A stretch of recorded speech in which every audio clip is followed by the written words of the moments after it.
کرتے ہیں شوبز کی دنیا کا، جہاں پاکستانی فلم انڈسٹری نے ملک میں سیلاب زدگان کی مدد کرنے کی ٹھان لی ہے۔ نئی پاکستانی فلم سے حاصل ہونے والی آمدنی کا بڑا حصہ سیلاب سے متاثرہ ہم وطنوں کے لیے عطیہ کرنے کا اعلان کر دیا ہے۔ نئی پاکستانی فلم کارما کی ریلیز پر فلم کی ٹیم نے سیلاب متاثرین کی مدد کرنے کی ٹھان لی ہے۔ فلم پروڈیوسر کاشان اڈمانی نے کہا ہے کہ ہر ٹکٹ پر 200 روپے عطیہ سیلاب متاثرین کو جائے گا۔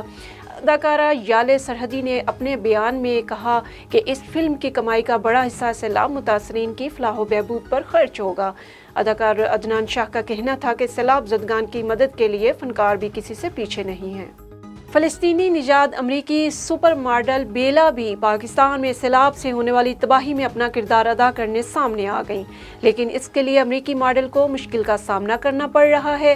بیلا حدید نے اپنے آفیشیل انسٹاگرام اکاؤنٹ پر مداحوں سے مدد مانگتے ہوئے کہا کہ وہ پاکستان کی مدد کرنا چاہتی ہیں، لیکن اس کے لیے انہیں صحیح راستہ چاہیے جس سے وہ ان متاثرین کی مدد کر سکیں۔ اس سلسلے میں انہوں نے یہ بھی لکھا کہ اگر کسی کو وہ راستہ معلوم ہے تو وہ مجھے بتائے۔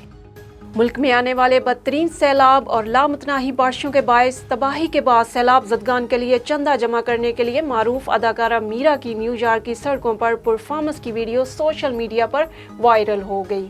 نیو یارک کے علاقے بروکلین میں بیچ سڑک پر دلہن کی طرح سرخ لباس زیب تن کر کے پنجابی گانے پر ڈانس کر رہی ہیں اور شائقین پرفارمنس سے لطف اندوز ہو رہے ہیں، لیکن اس بار ان کی ویڈیو پر سوشل میڈیا صارفین انہیں تنقید کا نشانہ بنانے کی بجائے اقدام کی تعریف کرتے دکھائی دیے۔